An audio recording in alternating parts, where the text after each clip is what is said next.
मैंने कहा ना, वो जो 10% समझ आया ना, उसमें से कुछ ऐसी बात समझ आया जो आगे और समझने के लिए मुझे क्यूरियोसिटी क्रिएट कर दिया, उत्साहित कर दिया। उस पहली बार में मैंने सुना कि इस दुनिया में दो ही टाइप से लोग पैसा कमा सकते हैं, या तो टाइम, टैलेंट, आइडिया, एफर्ट को सेल करके यानी बेच करके, या तो दूसरे का टाइम, टैलेंट, एफर्ट, आइडिया को खरीद करके या ले करके।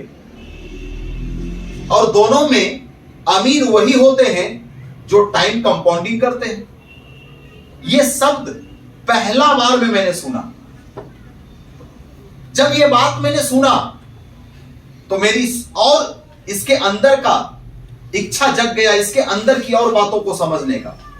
तो मैंने अगले दिन फिर बोला अपने सीनियर को, मैंने कहा नहीं सर, मुझे एक बार और समझना है, कुछ और समझना है। फिर मैंने दूसरे दिन समझा, फिर दूसरे दिन मैंने कुछ टॉपिक्स को समझा कि टाइम कंपाउंडिंग एक ऐसा रास्ता है पैसा कमाने का जहां से हमारी जरूरतें तो पूरी होती ही होती है, बट हमारे सपने भी पूरे होते हैं।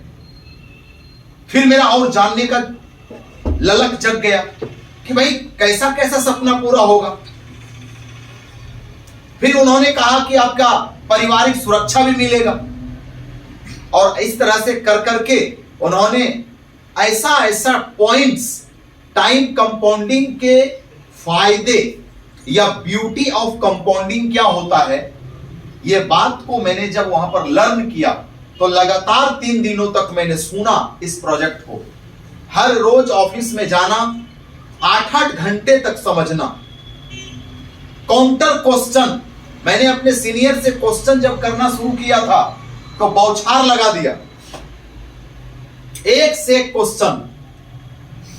यह संस्था यदि भाग जाएगी तो क्या होगा, मैं जो पैसा दे रहा हूं इसका क्या गारंटी है, यह संस्था नहीं बंद होगी इसकी क्या गारंटी है, यह संस्था स्टार्ट कब हुई, इसका रजिस्ट्रेशन नंबर क्या है, गवर्नमेंट इसको अपने सर्कुलर के अंदर लिया कि नहीं लिया, इसका चलाने का अधिकार क्या है, इसका इनकम कितना है, यह संस्था आगे चल के कहीं करप्ट तो नहीं हो जाएगी, यानी बंद तो नहीं हो जाएगी, खत्म तो नहीं हो जाएगी, डिस्ट्रॉय तो नहीं हो जाएगी, क्या मैं इस संस्था के थ्रू समाज का सही डायरेक्शन में लोगों को ले जा रहा हूं कि गलत डायरेक्शन में लेके जा रहा हूं। क्योंकि बात सिर्फ मेरे करियर की हो तो अब ना, मेरे साथ साथ समाज में उन बच्चों का बात है जिनको मैं इस सिस्टम में ला रहा हूं, है कि नहीं है?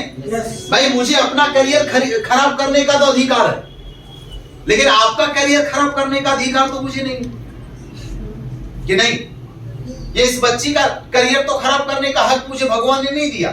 मैं अपना करियर खराब कर सकता हूं, ये मेरा हक है, मेरी जिंदगी है, तो चलो भैया मैं चोर बनूंगा, उचक्का बनूंगा कि क्या बनूंगा, ये मेरा हक है। लेकिन आप अपने पूरे करने हैं तो स्मार्ट वैल्यू में आ जाओ। अपने परिवार के सारे सपने पूरे करने हैं तो स्मार्ट वैल्यू में आ जाओ।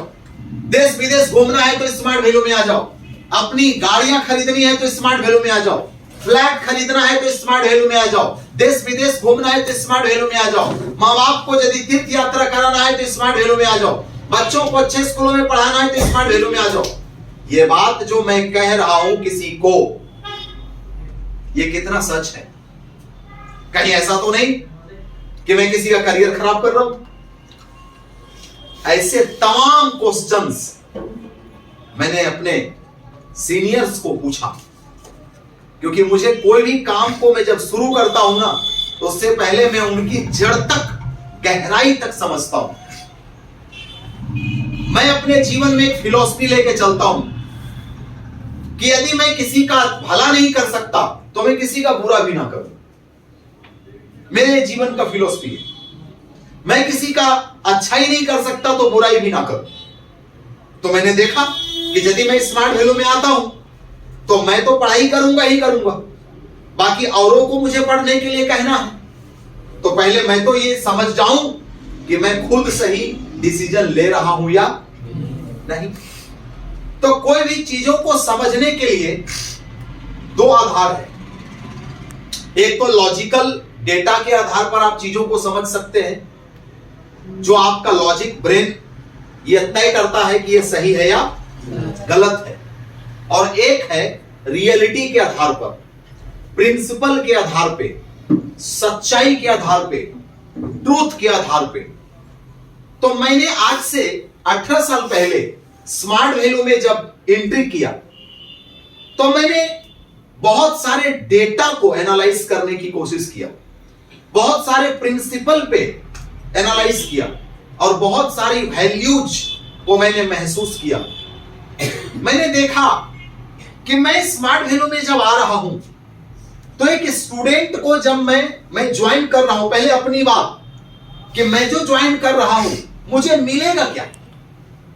ये जो मैं 18,500 या आपका 16,000 कुछ रुपया लगा होगा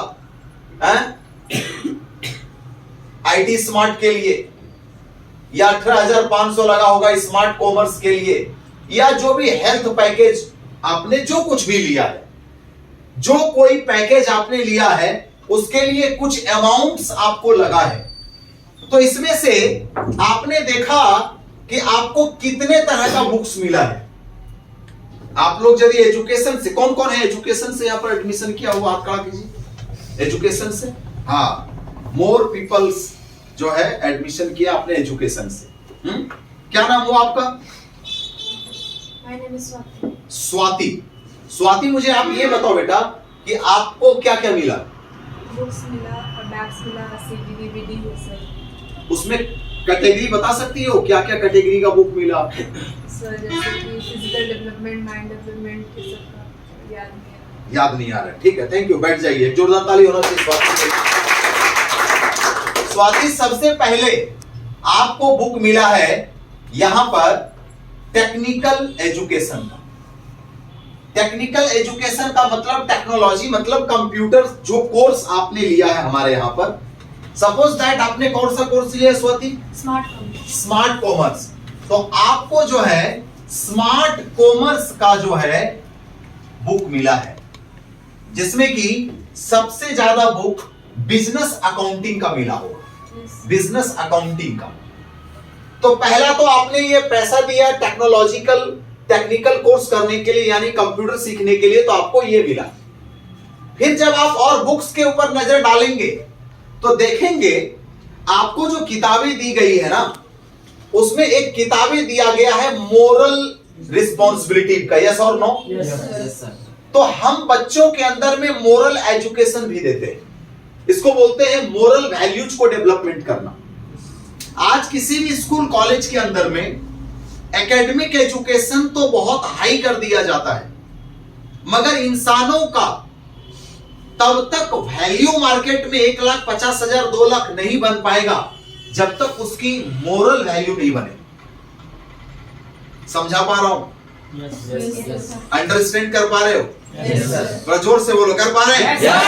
कितने लोग कर पा रहे हैं? मैं कर पा रहा हूं। कितना लोग कर पा रहे हैं? मैं कर पा रहा हूं। ऐसे बोलना हमेशा, हाथ खड़ा करने के अलावा जिम्मेदारी लेके बोलना, मैं कर पा रहा हूं। ठीक है? तो मोरल एजुकेशन में हम क्या सिखाते हैं बच्चों को? सबसे पहले हम सिखाते हैं ए फॉर एटीट्यूड, कि हमारा जो एटीट्यूड है वो कैसा होना चाहिए। एटीट्यूड